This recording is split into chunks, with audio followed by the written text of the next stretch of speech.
ಮತ್ತು ಅರ್ಜುನ ಅನ್ನುವ ಇಬ್ಬರ ಸಂಭಾಷಣೆ ನಡೀತಾ ಇದೆ. ಆದ್ರೆ ನೀವು ಕೇಳಿರ, ಸೊ ಆದ್ರೂ ಸಹ ಬೇಜಾರಾಗಬೇಡಿ ಅಂತ ಇನ್ನೊಂದು ಸರಿ ಹೇಳ್ತಾ ಇದ್ದೀನಿ. ಏನು ಪಾರ್ಥ, ಕೆಂಗಣ್ಣಿಂದ ಕೆಕ್ಕರಿಸಿ ನೋಡಿ ನನ್ನನ್ನು ನೀನು ಗೆಲ್ಲಲಾರೆ. ಈಗ ಶಕ್ತಿ ನಿಲ್ಲಲಿಲ್ಲ. ಪರಮ ಪತಿವ್ರತೆಯ ನಿಮಿಸಿದ ಮರುಕ್ಷಣವೇ ನಿನ್ನ ಪುಣ್ಯವೆಲ್ಲ ಹುರಿದು ಹೋಗಿ ಪಾಪದ ಮೂಟೆ ನಿನ್ನ ಹೆಗಲು ಹತ್ತಿದೆ. ಎತ್ತಲಿನ ಗಾಂಡಿವ ಹುಡು ಪರಮೇಶ್ವರನು ಕೊಟ್ಟ ನಿನ್ನ ಪಾಶುಪಟಾಶ. ಶಿವನನ್ನು ಗೆದ್ದೆ ಎಂಬ ನಿನ್ನ ಶೌರ್ಯ ನನಗೂ ಸ್ವಲ್ಪ ತಿಳಿಯಲಿ, ಅಥವಾ ಶಿವನನ್ನು ಗೆದ್ದೆ ಎಂಬ ನಿನ್ನ ಅಹಂಕಾರ ನನ್ನಿಂದಲೇ ಮಣ್ಣಾಗಲಿ. ಮದಾಂಧ, ಅವರಿವರನ್ನು ಕೊಂದೆಂದು ಕೊಪ್ಪಿದ ಮೂರ್ಖ, ಸುರಲೋಕಕ್ಕೆ ಸೋಪಾನ ಕಟ್ಟಿ ಮತ್ಸ್ಯಯಂತ್ರವನ್ನು ಬೇಯಿಸಿ ರಣರಂಗದಲ್ಲಿ ವೀರ ವಿಹಾರ ಮಾಡಿದ ಅರ್ಜುನನ ಭುಜ ಬಲದ ಪರಾಕ್ರಮ ನಿನಗೇನು ತಿಳಿದಿದೆ? ಯಾರು ತಿಳಿಯರು ನಿನ್ನ ಭುಜಬಲದ ಪರಾಕ್ರಮ? ಸಮರದೋಳ್ ಆರ್ಜಿಸಿದ ಆ ನಿನ್ನ ವಿಜಯಗಳ ಮರ್ಮ, ಎಲ್ಲದಕ್ಕೂ ಕಾರಣನು ಶ್ರೀಕೃಷ್ಣ ಪರಮಾತ್ಮ. ಅವನಿಲ್ಲದೆ ಬಂದ ನೀನು ತುಣಕ್ಕೆ ಸಮಾನ.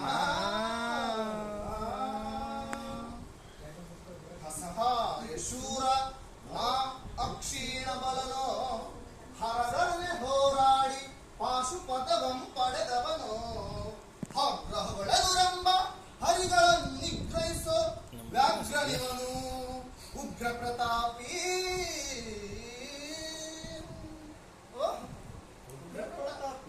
ಸಭೆಯೊಳಗೆ ದ್ರೌಪದಿಯ ಸೀರೆಯನ್ನು ಎಳೆವಾಗ ಎಲ್ಲಿ ಅಡಗಿತ್ತೋ ಈ ನಿನ್ನ ಶೌರ್ಯ?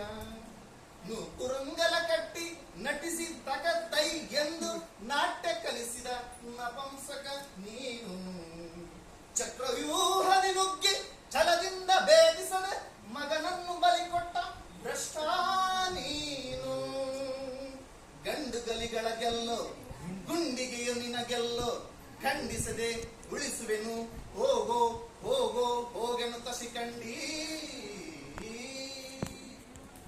ಬಡ ಶಿಖಂಡಿ ಎಂದಡಿಗಡಿಗೆ ನುಡಿಯಬೇಡಲೋ ಮೂಢ. ಬಂಡೆರೆದ ಗುಂಡಿಗೆ ಖಂಡಿಸುತ್ತ ರಣಚಂಡಿ ಗೌತಣವಿ ಈ ಗಾಂಡೀವಿ.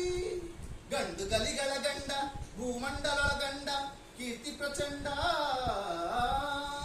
ಚಂಡನೋ ಪ್ರಚಂಡನೋ ಗುಂಡನೋ ನಿರ್ಧರಿಸುವುದು ರಣರಂಗ.